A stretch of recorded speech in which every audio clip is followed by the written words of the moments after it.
You are listening to the Solomon's Corner podcast, a place for thinkers. Join us as we explore the depths of theology, philosophy, and the Christian intellectual life.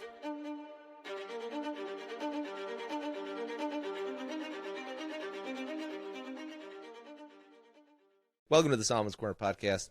I'm your host, Daniel Roberts. This is a place for thinkers.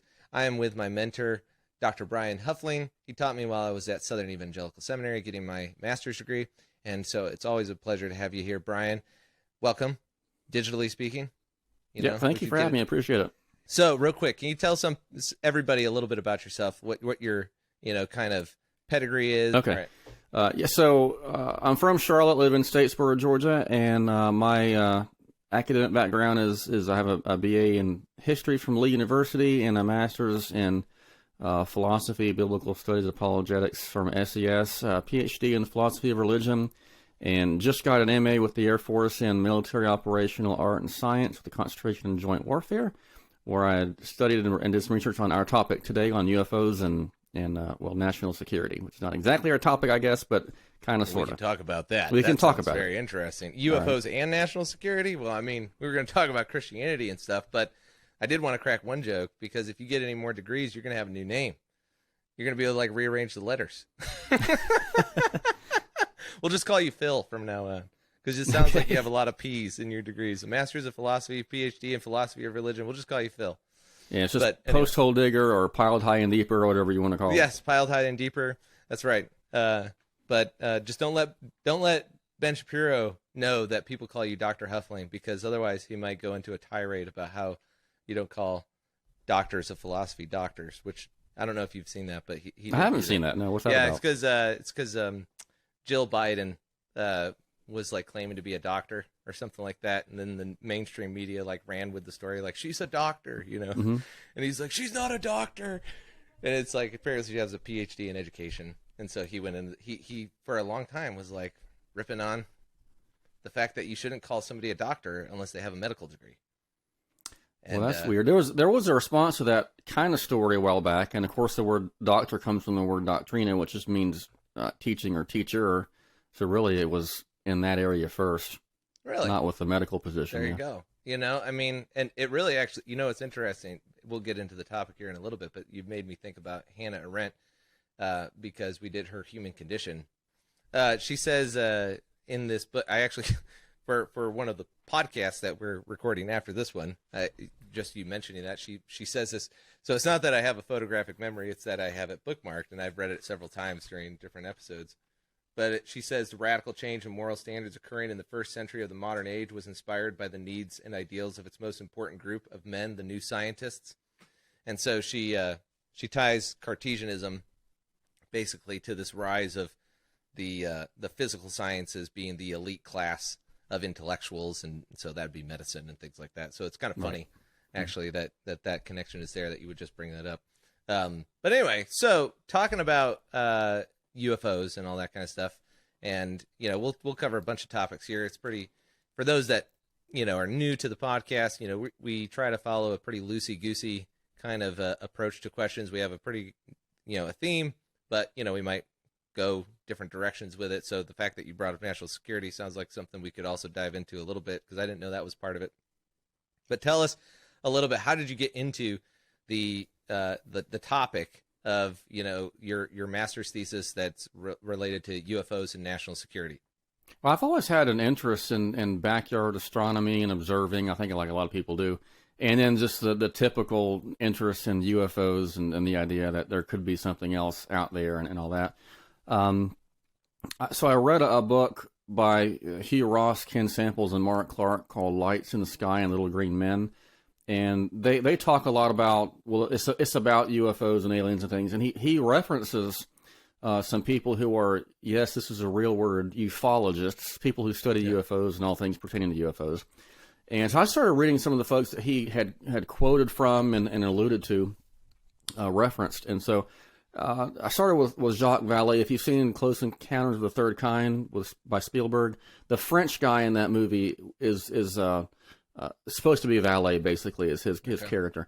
So Vallée is one of the top guys, and he links ufology to old folklore and religion. I didn't even know there was such a thing as fairy faiths and gnomes and leprechauns. There's actually beliefs in that over in Ireland and places around the world in various ways about folklore and things that are tied to UFOs. So I just got interested in reading in some of these top guys. And of course, I'm in the Air Force, and so there's a lot of it tied to the Air Force.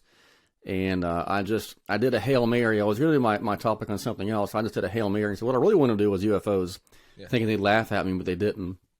And in the course of that, some interesting things have happened. So, for example, we've had in 2020, thanks to Donald Trump, the Navy started a UAP. The military now calls them UAPs, unidentified aerial phenomena. They changed the name from flying saucer to UFO because flying saucer became too pejorative. Now UFO is too pejorative. They changed it to UAP. So they have UAP task force that was formed in August of 2020. And then in June of 2021, the Office of the Director of National Intelligence gave a preliminary assessment to Congress. And then in July of this year, 2022, we had the first open congressional hearings on UFOs in the last 50 years. There's been a lot going on in that topic. Yeah. Of course, and then what also spurred it on is the New York Times broke a story in 2017 about the Navy pilots seeing UFOs, and it was leaked, and then the Pentagon ended up verifying it. And I watched the unidentified documentary and that kind of thing. So it was kind of a snowball effect, I guess. Yeah. So when you first started getting into like the UFO side of things, like that was before the news broke, right? Right. Well, it was after the 2017 thing. But it was before. 2017 thing being the that was the New York Times story. New York Times episode. Okay, yeah. Gotcha. My interest was right around 2020, 2021. Okay, well, gotcha. More like 2020, I guess. Yeah, it's been about 2.5 years or so. So right around when everything was coming out. You were in the safe zone, because for me, full disclosure, even after all that, I was like, yeah, whatever. Because then, for people that don't know, we were doing a podcast on on the problem of evil, and we got into the topic of aliens, and that was how I found out that you were doing a master's thesis on it. And I was kind of surprised because I had always kind of thought the alien thing was a little kooky. It's kind of like when you're an atheist and you find out your friend converted and he didn't tell you. And then all of a sudden you're like, it can be kooky. It can be very kooky, very quickly too. Right. Yeah. So I'm thinking of, the people in Independence Day that are, going to the top of the tower and like, putting up their signs and things like that. Yes. I try to say there is a kooky aspect of all that. And then there's a legitimate bona fide research aspect of it, both military and civilian. So I try to stay with the legitimate academic and research. Did you see the, Joe Rogan actually dropped a podcast, I think yesterday. No, it was yesterday, because he dropped another one. But it's actually pretty coincidental that he dropped it at the time that we're recording this, because he had a F-18 fighter pilot on his show, and I was listening to him describe what has happened during his flight training. And I was curious about, did you get a chance to listen to that before you jumped on? I did not get to see that. See, I probably should go back and look at it just because it was so interesting, but yeah, I haven't seen it yet. Yeah, well, I only got through like the first 20 minutes because, Joe Rogan basically is, talking for 3 hours. But one of the things that I thought was interesting was that they brought up, that it made me think about our conversation before, was that there seems to be these two different kind of aspects of UFOlogy, that there's the sightings of like objects in the sky, and then there's the more like demonic aspect that well, I wouldn't say demonic necessarily specifically, but if you didn't have aliens as a possible narrative, I don't know what else you would call it, because they're basically getting, some of the stories you told me from your research seem to indicate that it's different than like fighter pilots just seeing an object in the sky. So do you separate those two out? UFO sightings versus, the experience that people claim as abduction? Like, do you separate those two things out? So let's first front. Most sightings that people see can be explained naturally. So about 95% or so can be identified as weather phenomena. I don't know how, but Venus, people think Venus is a UFO. Actual military technology. So the F-117, for example, was the reason for a lot of sightings. The Air Force actually has told people they were seeing UFOs to kind of keep the technology under wraps. So what I'm talking about with legitimate UFOs, like what the Navy pilots and people who have seen and have come out in the Pentagon, and the other things, just talking about that small percent, and it was higher than that, and it may very well be higher than what I'm telling you, because back in the Blue Book days, it's about 25% unidentified. And the Blue Book days, what are the? So the Project Blue Book. So the Air Force has had various special projects to study UFOs. The most notable one and the longest one was Project Blue Book. That ran from 51 to 69 or 70. So the Air Force has had studies into UFOs for how long did you say? Since 1947. Oh wow. So modern day U.S. ufology normally is demarcated with the sightings of Kenneth Arnold around Mount Rainier, Washington, in 1947 of June. And in July is when we had Roswell. And in September, the Air Force was born. So we have all this happening in a very short time period. But there also were airship sightings. And Roswell, you mean like Area 51? That's the famous New Mexico, around right? It's about 75 miles from Roswell. Okay. Where Will Smith crashes in Independence. That's right. Yeah.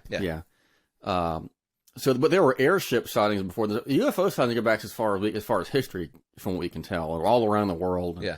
All kind of stuff like that. So the Air Force has started looking at it since 1947. They started various projects, Project Sign, Project Grudge, a newer Project Grudge, and Project Blue Book. And even since Blue Book, they still have been looking into it. And many of the three-letter agencies like the CIA have been looking into them for a long time as well. And, of course, now we have all the stuff going on, as we just mentioned a minute ago. Right. You know the difference between a communist secret police force and an American one, right? What's that? One letter, because they all did 4 and we all do 3. Oh, it's like FBI, CIA, NSA, and Yeah. then it's like you read about the Russian ones. It's like NKGVD or NKGV, and then it's like theirs were 4 letters and ours were 3. But anyway, Well, go back to answer your question. No, you don't really separate the sightings that the pilots are having from what other people around the world, because they're very similar in their nature and the phenomena and their characteristics. But we have various kind of sightings. So J. Allen Hynek, who was the astronomer to Project Blue Book, made up different classifications. And that's where Close Encounters of the Third Kind, again, going back to the Spielberg movie. So you've got daylight discs, nocturnal lights, Close Encounters of now the 5th kind, I believe. First, second, third, and fourth, and 5th kind. So there's so what makes it so when it says Close Encounters of a Third Kind, because I just thought that was a movie title. So they got it from an actual ufologist, J. Allen Hynek, who was an astronomer for the Air Force. No way. Yep. So did they know? In fact, Hynek was a special advisor to that movie. No way. And Valet worked alongside with Hynek, and this is all legit. And a lot of the movie is based on Hynek and or his advisement as well as Valet. Man, that's crazy. Mm-hmm. In fact, Hynek is in the movie as he has a cameo in the movie. Yeah. Wow. I had no idea. Which goes to show you, like, the stigma associated with it, and because that movie, Close Encounters of the Third Kind, wasn't that in the 80s? No, I think it was late 70s, like right around Star Wars when that came out. I think it was 70. Huh.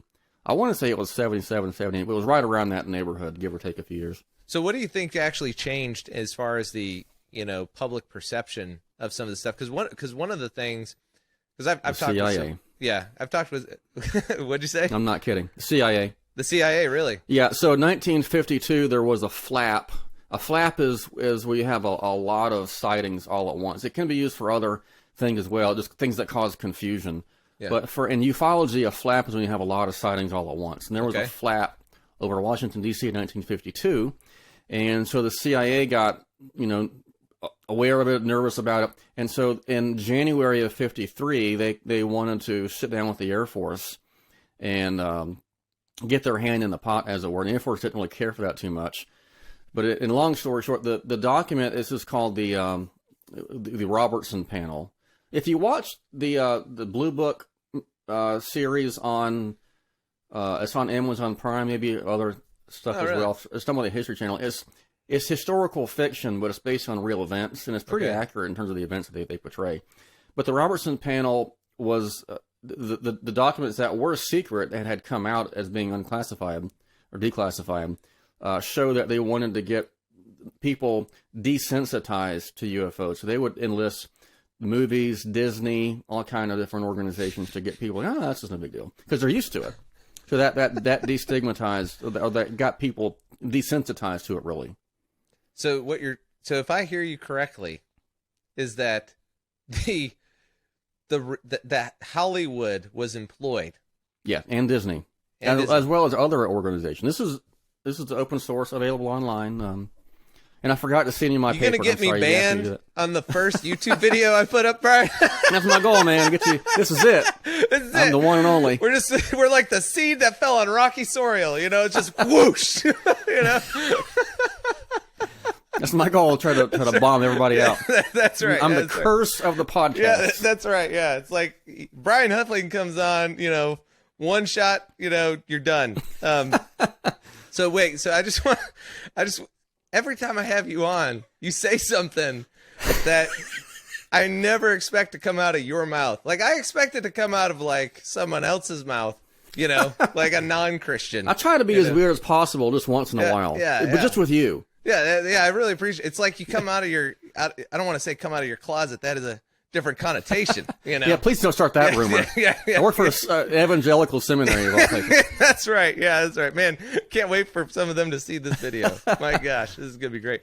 But so that leads me to an interesting question, because I think that, you know, even before we came, did I just knock something over? Oh no, it was your water bottle. It's all right. Leave that in. That keeps the organic feel. So we were talking about it, though, when we were talking about what we were going to discuss on the show, that, you know, the power of mainstream media now and what it's able to do as far as shifting your perceptions. You know, you could even argue, even prior to that there's more than just, you know, UFOs. As far as when I say affecting perceptions, what I mean is affecting what's acceptable discourse in the public sphere, right? So abortion would be an example, right? If you have a discussion about, you know, a baby in the womb, and prior to that, everybody just kind of is like, well, yeah, of course it's a baby in the womb. And then all of a sudden it's like, well, yeah, you know, maybe we just need to, because of climate change, we need to get rid of more kids, right? Like, all of a sudden the arguments that come out because of this narrative of, you know, it's just a clump of cells or whatever, suddenly the way we even talk about these things shifts because the media has such an impact on it. I think aliens is a very similar thing, right? Or even just, you know, the whole idea of you could even say, you know, people, man, if I get a COVID-19 warning on my first video, I'm going to be so pumped. Like, that'll just be great. But think about this, you know, there were a ton of movies that came out prior to COVID-19 even being an actual pandemic. Doesn't mean that I'm a pandemic denier. I don't think that that's necessarily the case. But when you have movies like, I think it was Contagion, it was, you know, that it started in a wet market from a bat and came over, and it was like this type of respiratory virus that moves through everything, you know. There is a lot of parallels as far as like the layman is concerned. You know, Hollywood just puts something out, the mainstream media just puts something out, and you can't really verify or falsify what they're putting out there unless you really, really want to do investigative, you know, journalism of some sort. Right.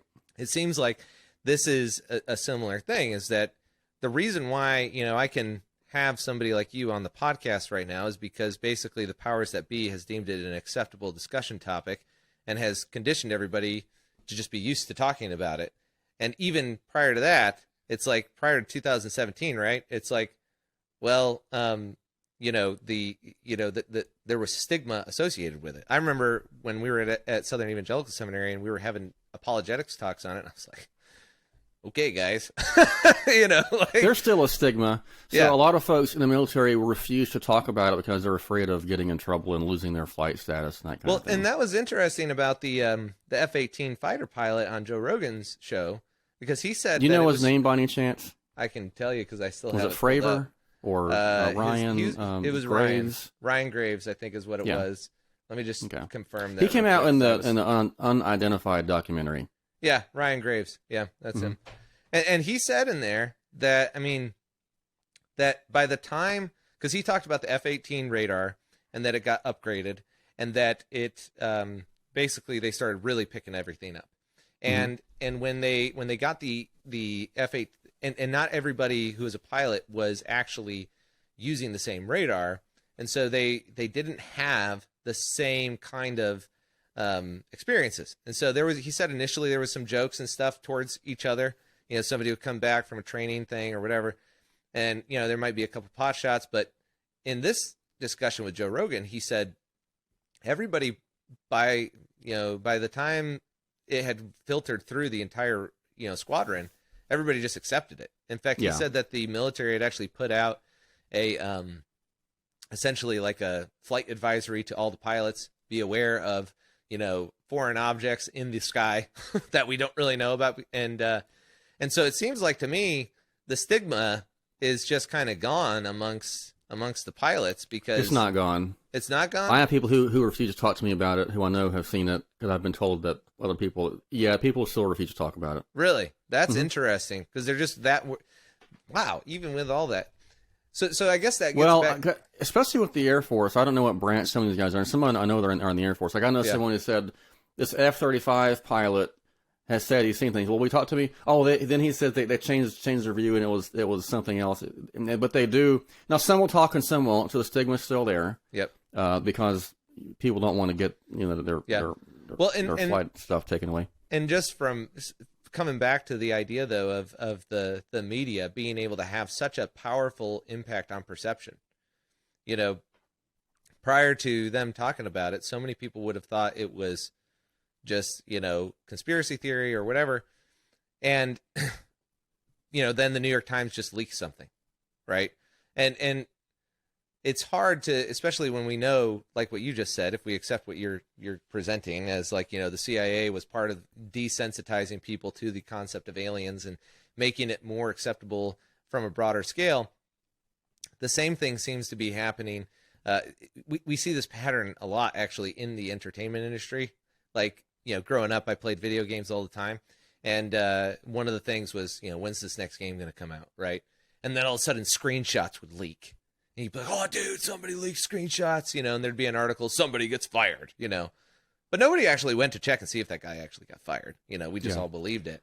And then all of a sudden now it's like every movie, every video game, leaked, because they know that, it's not actually leaked. They just know that it's going to get clicks, Exactly, yeah. Well, one reason that the FBI, the CIA supposedly wanted to do that was because their story was, if everyone is talking, this is back in the Red Scare, back in the early 50s. So if they were concerned at one point that what we're seeing was Russian technology, really taken from the Nazis ultimately, but they thought, or they said, that if everyone is reporting this, it's going to clog the reporting channels, and that itself is going to be a national security issue. So they didn't necessarily believe it was aliens, but they wanted to get everyone kind of feeling normal about them. Then if you look at other people like Jerome Clark, who's an historian on ufology, he thinks that's just not really a real worry, because there are, we don't have the public channels and the military channels are different. So there wasn't really a security issue according to what some people say. But that's the reason that they gave as to why they wanted to desensitize people. It wasn't that they thought it was really aliens and wanted to keep everybody from panicking and that kind of stuff. Right.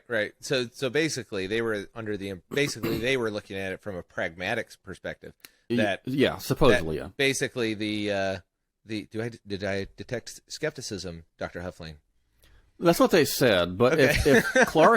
if Clark is right, then that really wasn't an issue. If everybody calling on a public phone is not going to call on a military who's Clark network. Again? Can you remind me who Clark Jerome is? Clark he worked with J. Allen Hynek at QFOS, which was the Center Hynek was for the UFO third study. kind guy? He was the astronomer who worked along with the Air Force. Okay, gotcha. And so Clark kind of took over, I think, Hynek's situation, his position, sort of. And was the historian for QFOS. Again, and what was Clark's thesis again on why the CIA did it, just for clarification? Oh, Clark was just saying that the CIA's statement that this would clog channels, this is bogus, because the military has their own network of channels. They're not going to be using public channels anyway. Right. Yeah. So like from that standpoint, I think that's the thing that's crazy about this story, though, is because especially as we get into the theological implications of this discussion, the I never heard anything around aliens growing up in church or anything. They were just basically lumped into Sasquatch. And again, I think there's a distinction between alien and unidentified object. I think we can safely make that distinction. Okay. Because unless you're the UFOologist here, so you I would agree with you. Okay, I would good. agree with you. Yeah. All right, appeal to authority. There you go. So, but the thing that I was going to say is, with the power of perception that they have, it does beg the question. What else are they actually trying to change people's perception on? And obviously, you can see this desensitizing machine.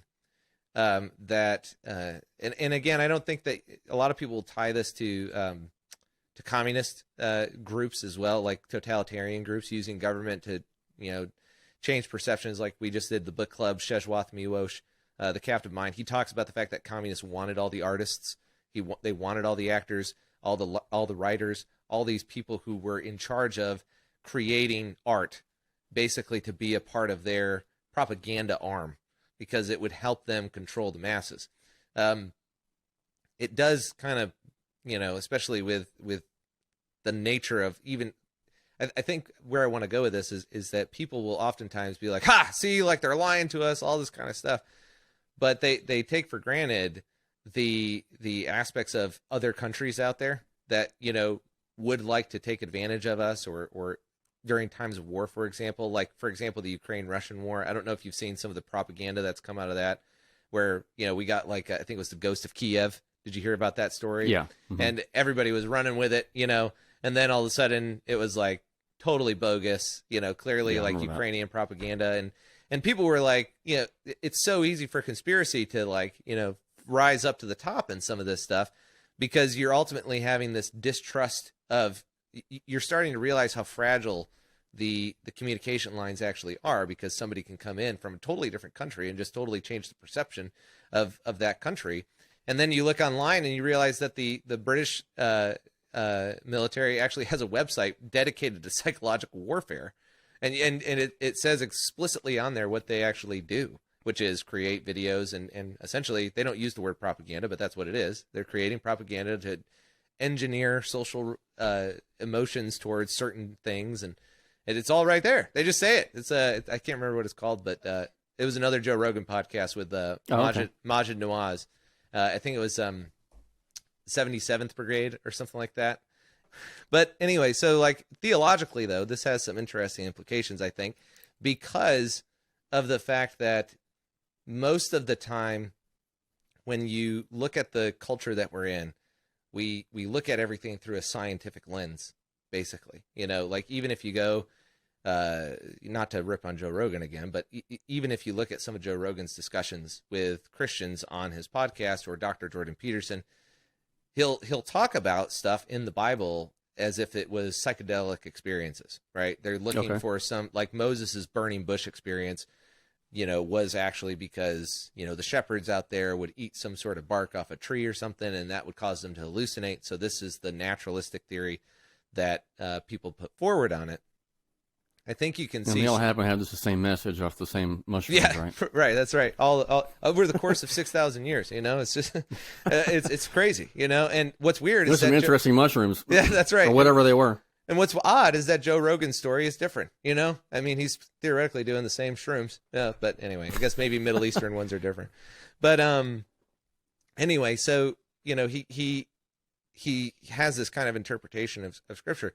One of the things that I wanted to talk to you about was, given that there is such a elevation of science, and I think COVID did show that Christians actually are willing to put science over their theological convictions in a lot of ways, especially those denominations that have a conviction on communion being the actual body and blood of Jesus, right? Or the real presence, like a mystical experience. If you actually say, well, we're just going to cancel that out because Fauci said to, right? That does at least seem to communicate to the atheists, like, well, we all know who's really in charge of your church, right? And, shout out to Daily Wire and the Megan Basham crowd, who did all that awesome investigative journalism about how big evangelicals actually went this route and just kind of just followed the propaganda line. So I think the thing that I was curious to talk to you about is, given that, we have such an elevated view of the scientific worldview, let's just say, like there's I think an implicit materialism in the Christian worldview in America. What do you think would be, granting that premise, right, that Christians just kind of have this materialistic worldview, and if you need clarification, let me know. But what do you think the implications would be if it was undeniable that aliens actually existed, that they, they live on Mars and occasionally they come and visit and say hi, and this obviously presumes that they're nice and that they're green. But, yeah, there's different responses by people who. So, for example, going back to the unidentified documentary, there was one guy who said he was a Christian, but when he saw these UFOs, he thought that was a real faith shaker. Yeah. Right.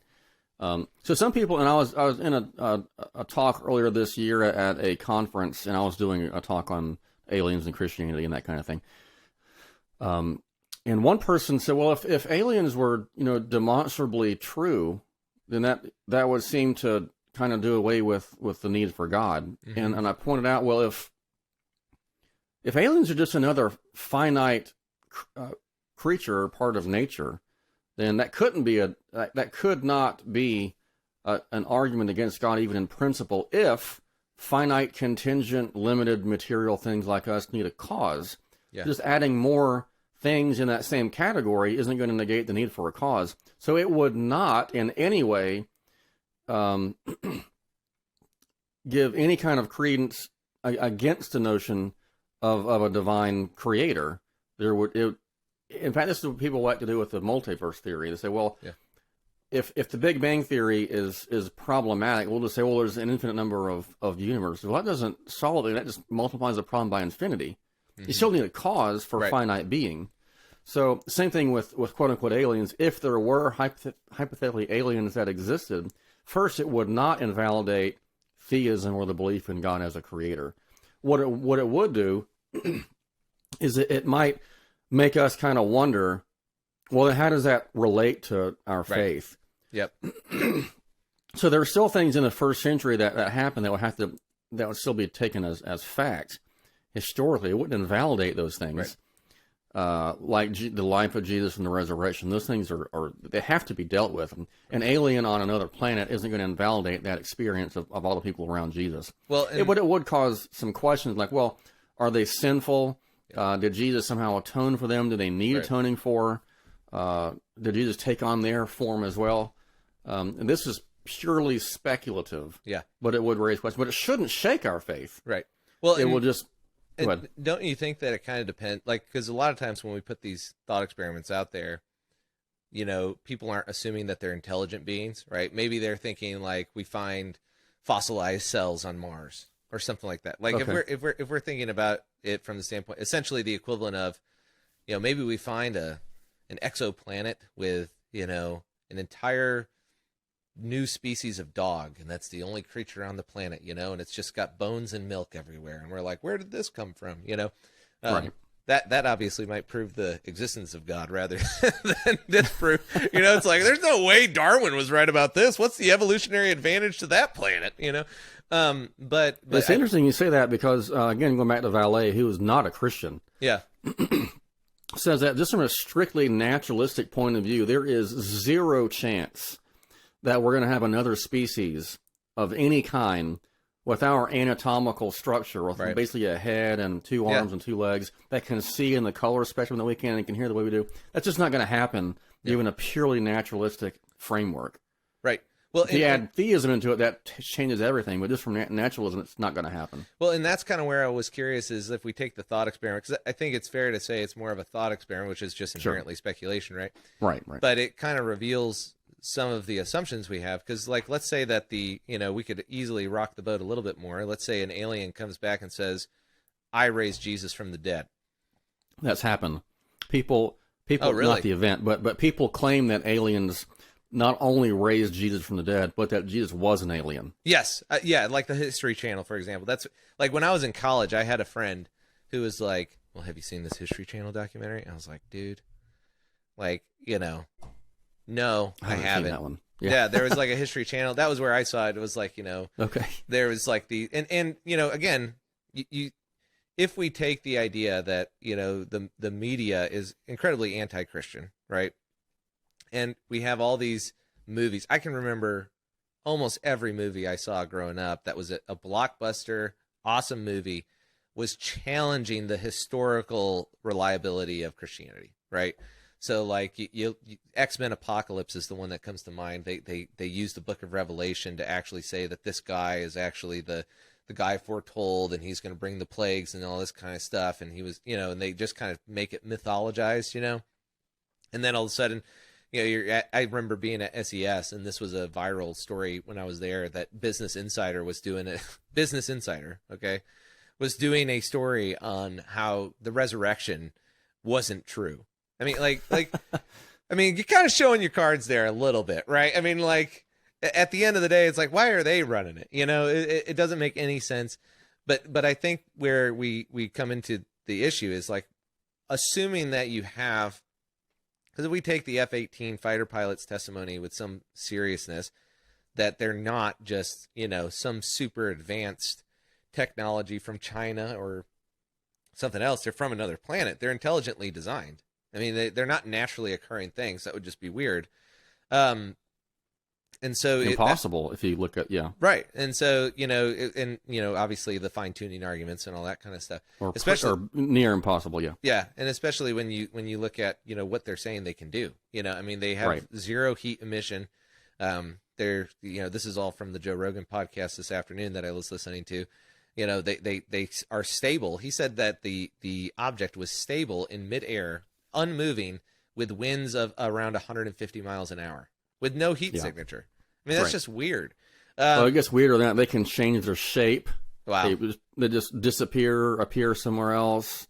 They can go through different mediums like air, space, water, objects. They don't have any sound. Usually they should be breaking the sound barrier, and you should have a heat seeking. None of that is the case. So that's kind of the question, right? So what happens when these extraterrestrials come? Well, I don't want to say it like that. That sounds so weird. But like, if somebody, in the thought experiment, an alien presents itself and says, "I'm the one who resurrected Jesus." Like, we actually, there's this creature from Mars who's saying this stuff, right? What do you think that would do to the Christian community? Oh, that would probably cause a lot of questioning. Right. Yeah, I know, right.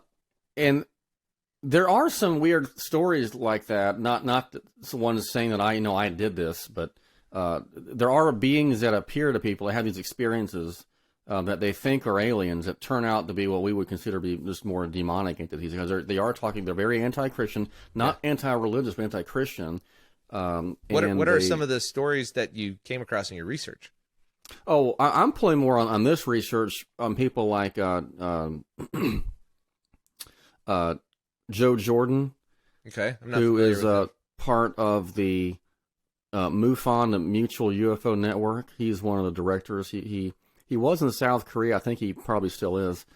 He wrote a book called Piercing the Cosmic Veil. You shall not be afraid of the terror by night. And he has hundreds. He also has a website. I think it's called CE4. I didn't look it up. CE4 something.com. And look up Joe Jordan and Close Encounters, CE Close Encounters 4. Okay. He has hundreds of testimonies that people had these experiences with some kind of beings, and they were so terrified they just called on the name of Jesus, and the abduction of the experience stopped, or the being left, and it just stopped.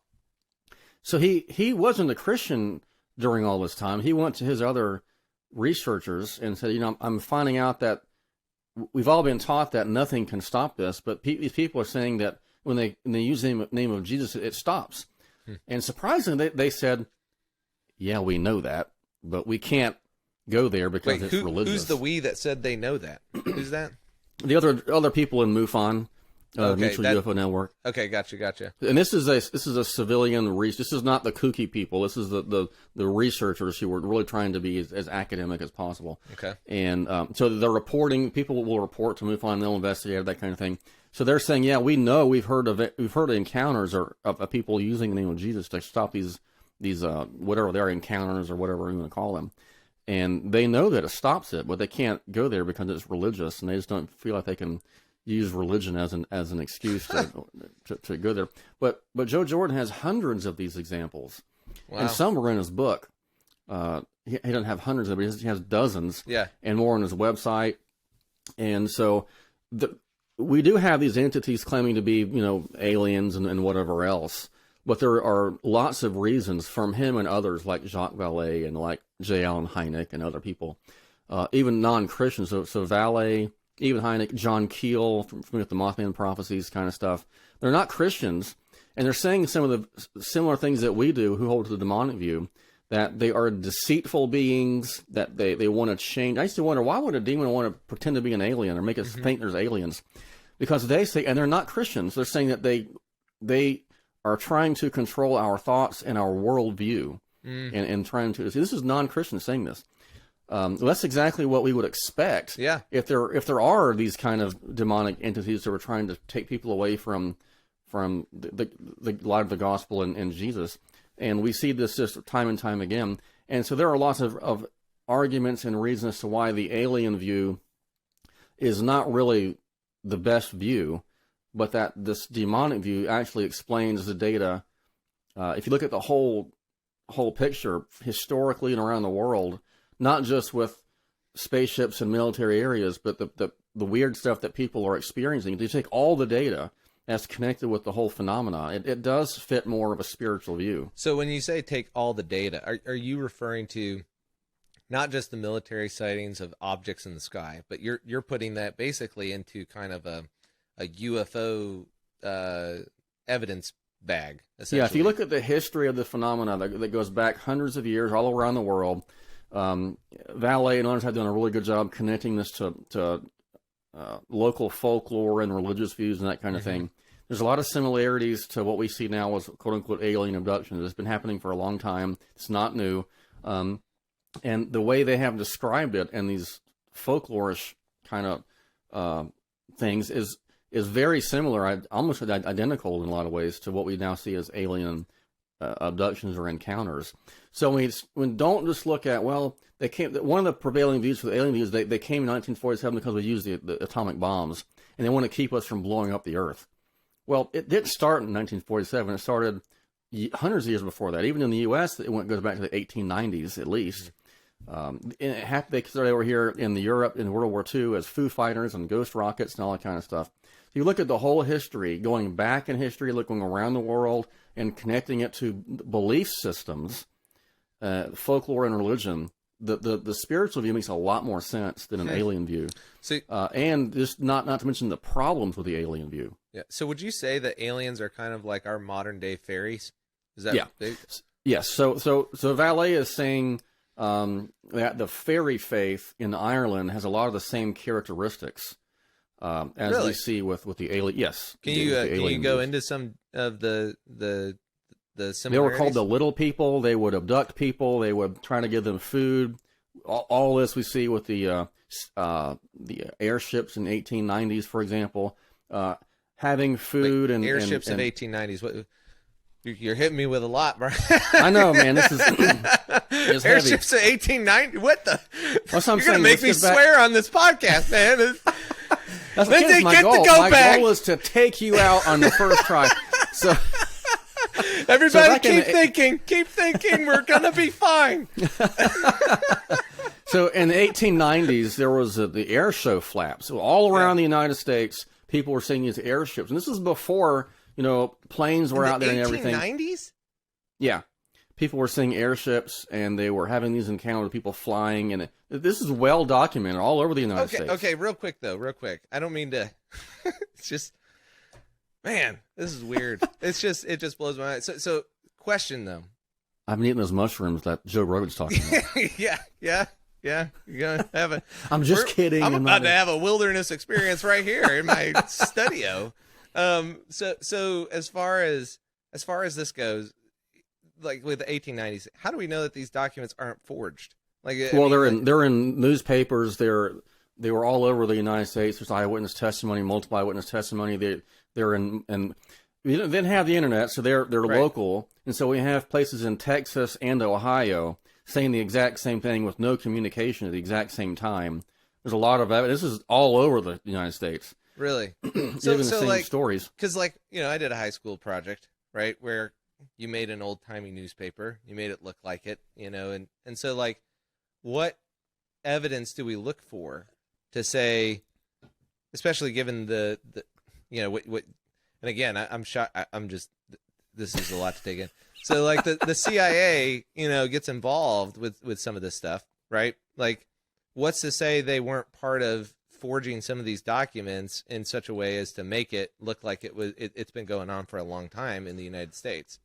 Because these documents date back to the actual events. They precede the CIA, if that's what Gotcha. you're trying to say. Well, I mean, like and they go back to the 1890s. like like for example, we have these like what's the process to, like, is it possible for the CIA to fake that though? Is what I'm asking. Like, can they fake the ways in which, given that we have this certain set of and I'm not an expert on it, so if we have this kind of evidence kit for history, right? And we say, well, this is the markers of, a document that would exist in 1890. What's to stop the CIA with, artificial intelligence or, computers that have always been further ahead than ours, which is obviously an assumption, but yeah, this is kind of like the brain in a vat theory in philosophy. So if you take the idea that we're just a brain in a vat, yeah, if you assume that, then you're done. There's no way to get out. There's no way to beat the system. So with we're that. essentially accepting that we have to trust that the CIA did it, though, right? Well, first of all, there's no evidence that they did. Okay. It's just that would be a thought experiment, and two, we just threw. It would be, I think, because of the vast amount of literature and the various newspaper accounts, news accounts. No, I wouldn't think that'd be practically possible for them to do that. I mean, the CIA wasn't really in existence until around 1950. Okay. They were preceded by another organization and kind of morphed into the CIA. But this has been around longer than the CIA has. Gotcha. Well, and if you follow the Illuminati, I mean, the CIA has been around for a long time, Brian. Oh, I'm just kidding. Okay. I'm just kidding. There's fairies, the aliens, and the Illuminati. I never thought I'd get into that on the first episode. Don't forget about gnomes and leprechauns. They're out there too. That's right. And now you know where Lucky Charms came from. That's PSYOP right. From the CIA trying to desensitize you. So, so anyway, so these things. So you have these 1890. Let's just go with that then. I'm just going to believe you. Appeal to authority. 1890s blimps. I mean, you're really asking me to believe a lot of crazy stuff right now, Brian. I mean, it's number one, you're asking me to trust the government, which is very difficult in and of itself. You can trust the government. You can trust the researchers and the news accounts, that kind of thing. Yeah. So if you want to look at this in more depth, Jacques Vallée, Wonders in the Sky. Wonders in the Sky. Okay. Co-author with Chris Aubeck. Passport to Magonia. Dimensions by Jacques Vallée. And it's Vallee. So those are the books you want to go to. Some of them. Those are some good places to get started. John Keel did the same thing. This is all well recorded through various people. John Keel, Jerome Clark, Hynek is all these. Well, maybe not Hynek as much, but yeah, it's well documented. I'm gonna crack a joke here that may or may not be funny to you, but I really feel like I'm talking to a Catholic trying to prove to me that the Catholic Church is the true magisterium. Like, well, if we just follow it all the way back, it's like, yeah, but but that's a big ask. But anyway, so you say that so the 1890s they have this flag. So people in the 1890s are seeing these things. Huh? Like, it goes back way beyond that, but that's here in the U.S. That's when I think we really start seeing it. Can we just stay right there for my sanity? Can we just say, okay? Let's just say for right now, Daniel's, brains in a vat right now might be easier for me to deal with than the idea that, pre-1920s people are like seeing blimps in the sky. But so we see this kind of technology happening. So basically, this is our modern day, fairy tale. Essentially, is kind of what you're getting at. It's there's a lot of commonalities. Yeah, that's really interesting from the standpoint of what it would mean for us in the Christian tradition. because that means that this kind of phenomenon has actually always been there in form, but maybe differing in substance.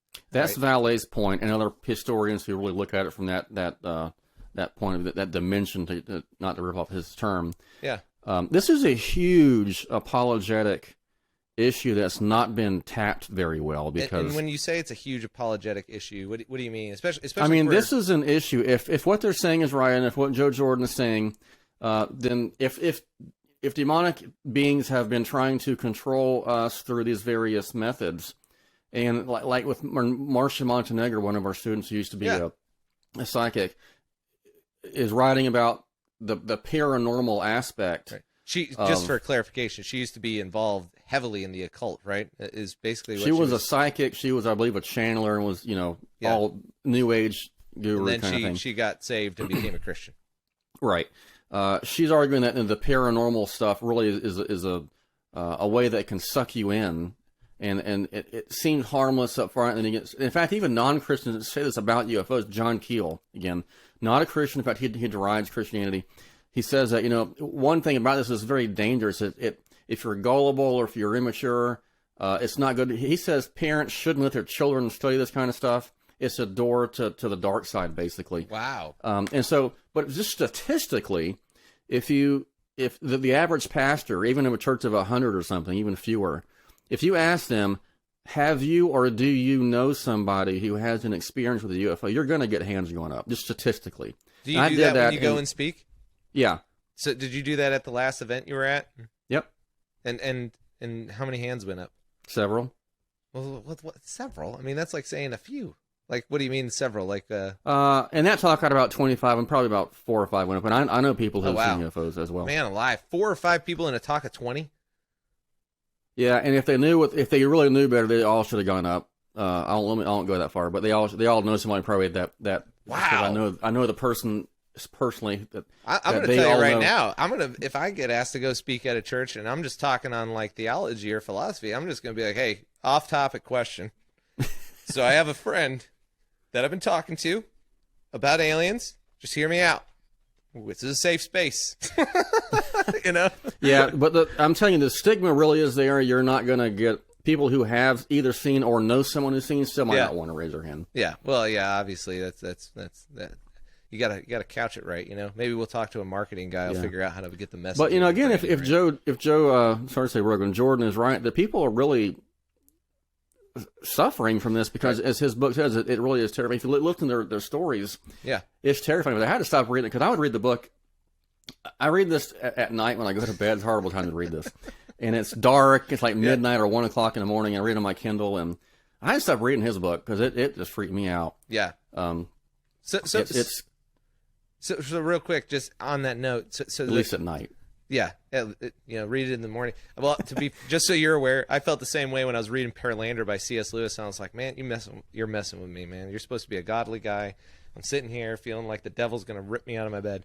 So from the standpoint of this demonic activity, when you see the testimonies of some of these people, are they denominationally specific as well? Like, do they mention which denomination? Because that'd be interesting to find out. No, in fact, some of them aren't even Christian. They're just calling on Jesus, and it stops. That's really interesting. And that kind of gets them into the door of Christianity. Yeah, because the other thing, you see a similarity, I think, too, because we're going through the book by Carl Trueman, Rise and Triumph of the Modern Self. That's on our book club right now.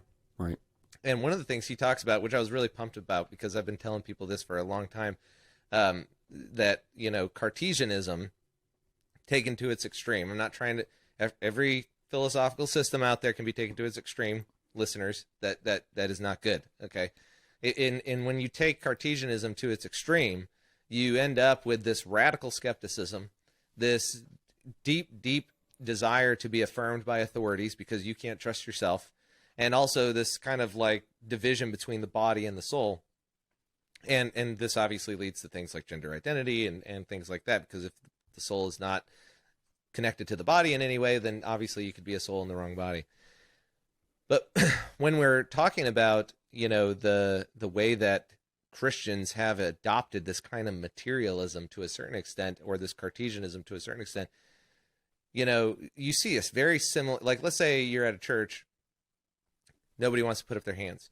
If you were to ask the same group of people, how many people, like back in the 90s when I was growing up, if you were to go to my church when I was growing up, and you were to ask the church, raise your hand if you have had a supernatural experience, meaning somebody in your life has gotten healed, or you've been healed, or had a vision, or something like that, some of the traditional gifts of the Spirit in the Bible.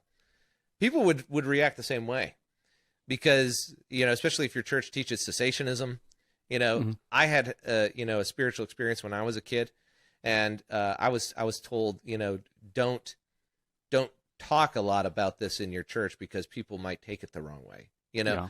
And so, like, I think from that standpoint, we've seen now with the internet, right? Like in America, people will say, well, miracles don't really happen very much because, why would a group with so little faith actually get that kind of reaction from God? And there's all these justifications for it. And then somebody goes to the mission field and they come back and they're like, I saw somebody walk again, like, what are you supposed to do with that? Right. And well, let me prove my point. Yeah. Finish your point and I'll make my point. Well, I was just going to say that there seems to be this idea of shame of the something that's perceived as transcending their worldview, so to speak, is something that their community's worldview, not their personal one, but their community's worldview is something they don't want to give credence to, even though they can't deny what they experienced. That was my thought. So to prove my point, what's your point? If I were talking and you were in my audience now, and I said, if you've seen or know someone who has seen a UFO, raise your hand. Yep. I'm going to ask that. If you have, or someone else has seen a UFO, raise your hand. Put your hand up. Oh, sorry. Well, I put haven't. Her hand up. My wife puts her hand up. Yeah, you do. Raise your hand up. 100% out of the three of us know somebody who's seen one. I'll tell you who it is. I'm not sure if it's public or not.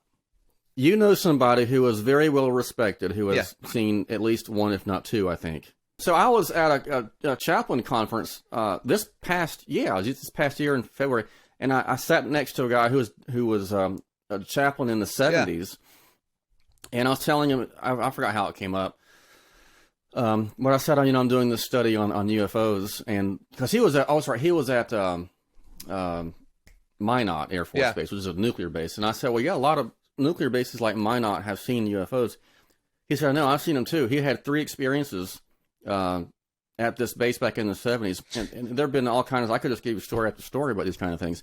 Where there have been even ones like in Malmstrom where they have seen UFOs and the nuclear missiles went offline. Yeah. That's where we get into the national security aspect of it. But yeah, you and Lindsay both know somebody who, can I use her name? And I said your wife. Yes. I mean Jessica or whatever. Yeah. Her name's Jamie. There you go, Jamie. Yeah. Out of the 3 of us, 100%. I have family who's seen them. We know people who've seen them. Oh yeah. Brian, you're starting to make me think you're CIA. You know more about me than I know about myself. I couldn't tell you. I couldn't tell you if I were. Man alive, that is so crazy. You're like infiltrating our seminaries, corrupting our children's minds. That's why I get the big bucks. Yeah. Yeah, that's right. So I am curious though about that approach though, because it seems like, when we look at the early church history, right, there's this, like you said, there's this apologetic element to it. And the early church kind of starts, right? And it's basically word of mouth and supernatural experiences of the good kind, right? And then Christianity grows, despite the persecution, despite all of the attacks on the church, it continues to grow, which is a phenomenon in and of itself. It seems like it should have just died out like many other religious cults, but it didn't. And then we start to see this become, eventually Christianity becomes the official religion of some of these governments, and we now come to, the Reformation, et cetera, et cetera. It seems like there is an element in which the supernatural begins with personal testimony and then gets to a certain level of, we have to do something about this from a government perspective. And so you have this kind of weird epistemology happening from the higher ups versus the people on the ground, right? You have this kind of phenomenon rising up to a certain level where it finally gets to a point where now these guys are like, we don't know what it is, but we got to deal with it. And just from a political or practical matter, And so are you saying that this could be kind of a similar thing, that basically we got, especially with the internet, we got to a point where there was so much undeniable personal testimony that basically the government had no choice but to basically say, yeah, they're real and we don't really know what to do about it? Yeah, you can't, it's beyond denial now because there's so many people, credible people, multiple, I mean, the thousands of people around the world. Who's the most credible person you think that came forward and said that this is real? Well, you have the Navy pilots, and people generally respect Navy pilot or any kind of pilots. You've got people in the intelligence community coming forward. I mean, the Office of the Director of National Intelligence coming out saying, yeah, this is real. Two of the higher level intel people in their last July congressional session are saying, yeah, we're seeing these things that are real. They're real. Senators are saying, you know, they're admitting it. You really can't deny it at this point. It doesn't mean they're aliens, but they're saying that we are seeing things in the sky, flying around in the ocean as well. They're USOs, unidentified submerged objects. Hold on. There's one. Am I doing it again? Yeah, dude. I don't look this stuff up. It was crazy 5 minutes ago, and now you're. Well, yeah. Me Even the Navy pilots that had their story broke, they started in the ocean, and then they started going in and out of the ocean. We've seen things go from the air into the ocean. Congress, one of the questions that one of the senators asked them was, do we have sensors in the ocean that are tracking things? And they said, well, we'll discuss that later. Yeah, I saw that there's USOs as well. They're not as well known. Yeah. But they're there. Yeah, I saw that clip as well, and I think I sent it to you, actually. I think you did. It was like, do we have underwater technology, sir, that could possibly, from the underneath the surface of the water, see aircraft in the air? We'd like to table that for later, Congressman. Yeah. Translation, yes. It's like, geez, man, you don't even need to be tortured in order to give up the information. It's not just in the air, it's also in the ocean, yeah. It's like, why do we need to kidnap Americans if we can just watch a congressional hearing? It's just, it's all right out there. Just ask them a question. Do you? I think it hit a boiling point to kind of answer your question. So with all these events and all the pressure, it kind of just it spilled over, and it was that way earlier as well. There's been the biggest press conference since World War II. The first one since then was an Air Force general discussing UFOs and Project Blue Book. So, I mean, that was the last big one. Well, it wasn't a congressional hearing, but it was a major event. This is not new. So in your research, how do you think, given that whenever these things kind of happen, and I think every generation kind of has this happen where their presuppositions are just rocked, right? And we're in that right now with the government and things like that. What do you think, as far as just practical discipleship principles for pastors, have you kind of gleaned from your research in this, as far as like, when somebody does have, kind of an experience like this or something like that, like how are they supposed to actually manage it, especially if they're like me and they've been looking at it like, dude, the pastor? Yeah. Well, that's one reason I say it's an apologetic issue, because people aren't aware of the spiritual dimension of this. They just see, well, it's aliens. So you need to be aware that it's there, because if pastors have parishioners in their churches who are dealing with this. I know it sounds nuts, but people are just really, by the hundreds of thousands, if not more, are having these experiences. Whatever they are, they're having these experiences. This is beyond doubt. Well, if it really is a spiritual issue, and I think it is, given all the evidence, then pastors need to be aware of that so they can pastorally care for their people. And some people, I'm not saying everything is a demon. I mean, some people just need to have a psychological issue, right? Yeah. So you got to know when. I had a person. The reason I'm doing stuff with the Air Force, I'm an Air Force chaplain. We can have people come to us for various reasons, and sometimes we just have to recognize this is beyond me. I need to send you to somebody else. Yeah. So the pastor needs to be able to, decipher that.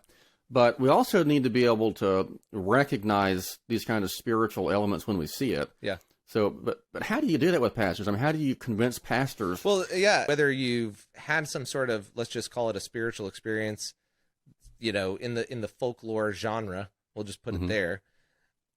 You still have to overcome the prejudice of your church leadership on these things, because we can just look at the fact that COVID, people who were trying to take stands at work for human rights, which, by the way, are technically undeniable, Well, you can deny them, but they're supposed to be self-evident based on our Constitution.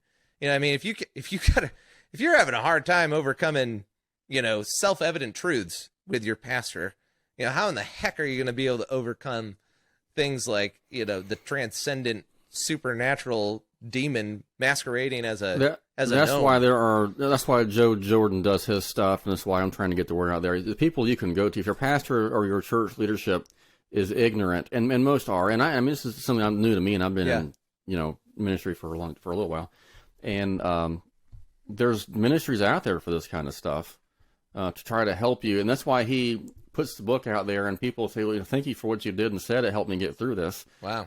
So if your pastors don't know, there are resources out there to go to. It's going to be tough to. So I used to be in Pentecostal churches. I was in the Word of Faith movement. Then I got to SES, and I kind of went anti-spiritual. Yeah.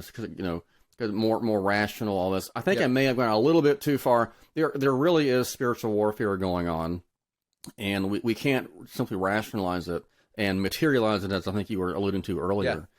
Yeah. We have to be aware of what's going on, and that's just I know it's tough to get pastors and it's not their fault, because pastors are churches want them to be experts in business, in psychology and counseling and preaching and biblical exposition and this, that, and the other. And this is not going to happen. Right. That's why you got to have multiple people on the staff to do that.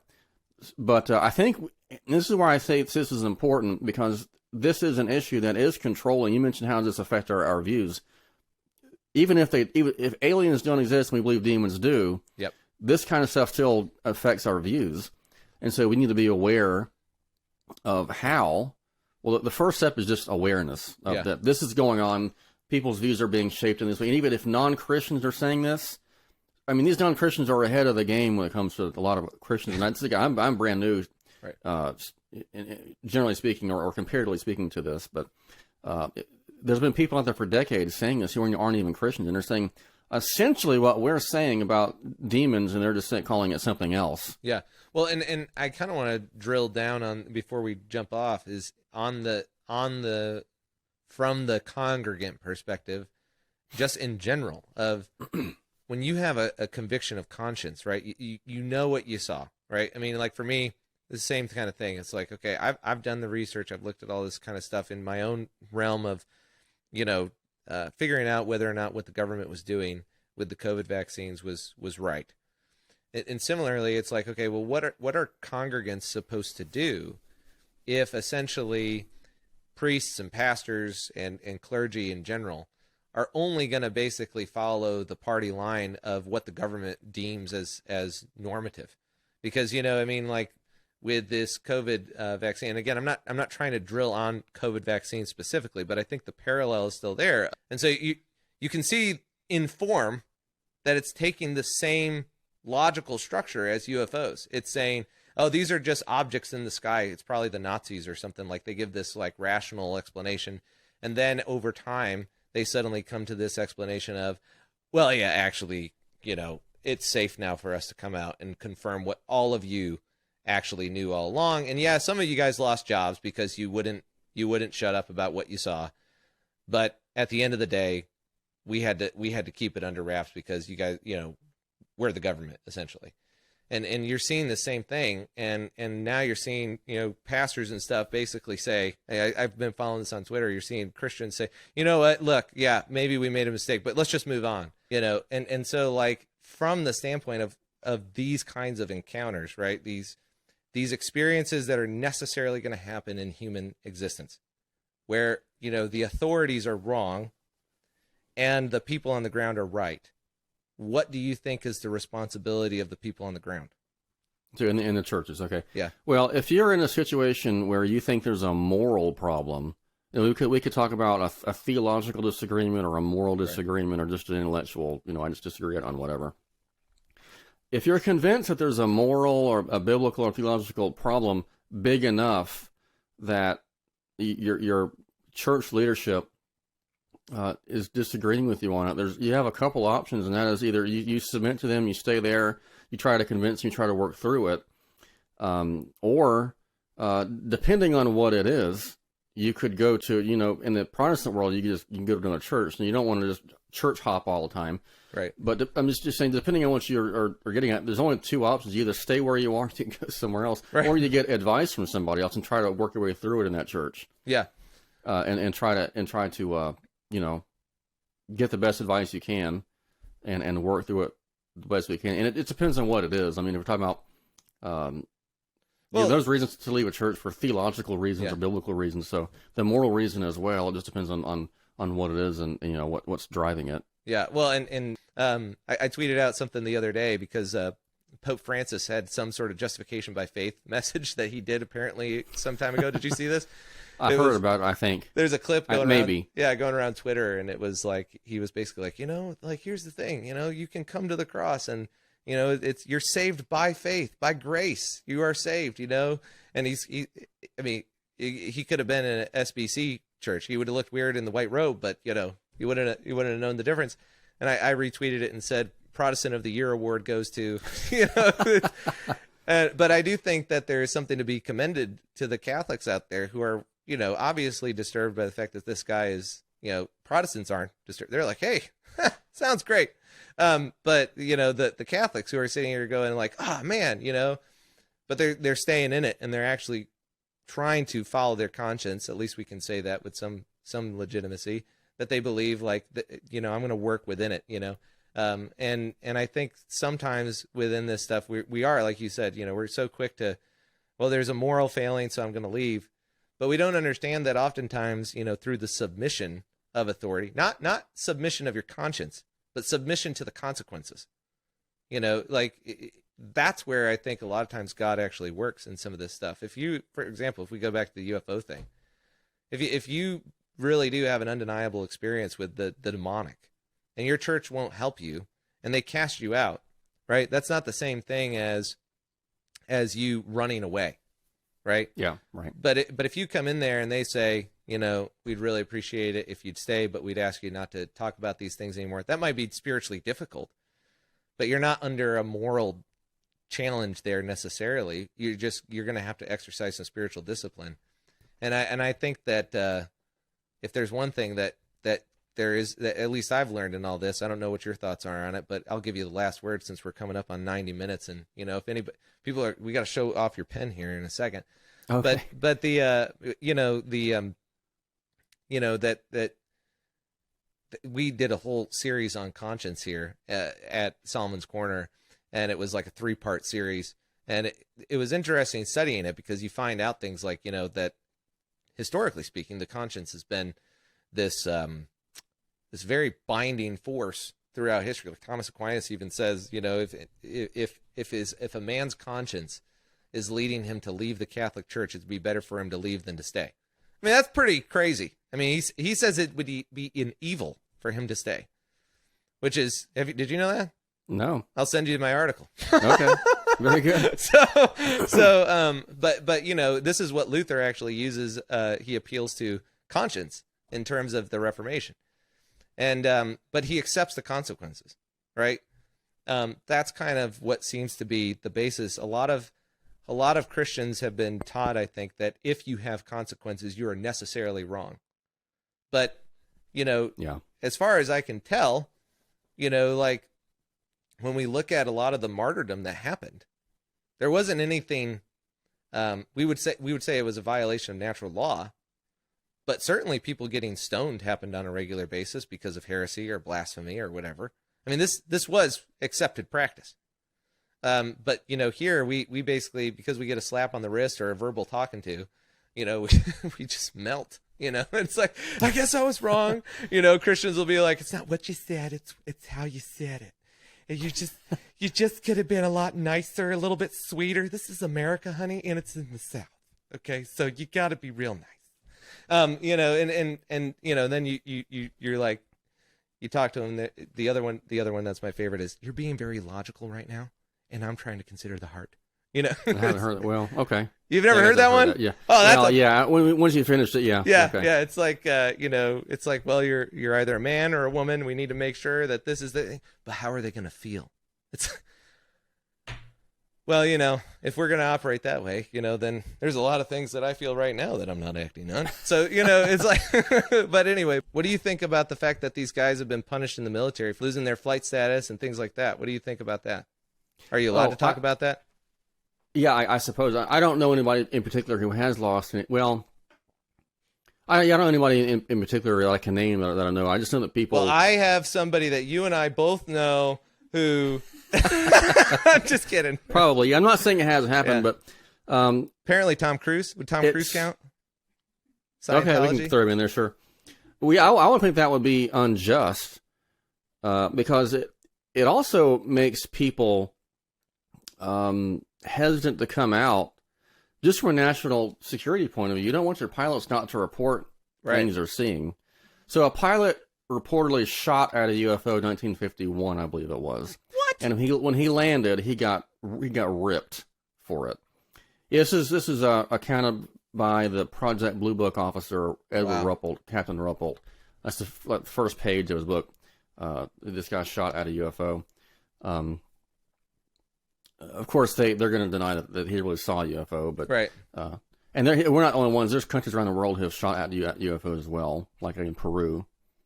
But yeah, I think if they really saw something and they're being punished for it, that's not only unjust, but that it's not a good practice from a practical point of view, because you don't want to shut your people. They're out there. They're your eyes out there. You want them to be able to speak freely. And this does bring me to an interesting question too.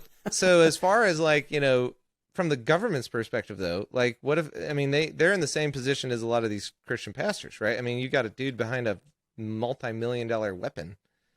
Yeah. Like how do they make a just decision in that situation? Well, you gotta take into consideration what they're saying. Is there any corroboration? What's he saying? They do want to make sure that you don't have a crazy person flying an aircraft for multiple reasons. Right. Don't want to That's kind of what I'm getting at. Kill people, that kind of thing. But I guess it's going to be a case-by-case scenario. And is there any other reason to think that pilot, whoever, is psychologically, you can get him tested? Yeah. You can corroborate a story. But from the pilot's perspective, what do you think the pilot's role is? I mean, if he undeniably saw this thing and he shoots at it, what do you think he should do? Like, let's assume that the government says he's crazy, but he's not. He comes back and the government says you're grounded because we think you're crazy, but he's not crazy. Like, what do you think his at that point? Yeah. Like, does he, and they say, look, just shut up about it and we'll let you keep flying. Mm. But if you keep talking about it, we're gonna ground you. Like, what do you? Because obviously, like in the historical aspect of it, you don't have the internet for a large portion of these sightings, right?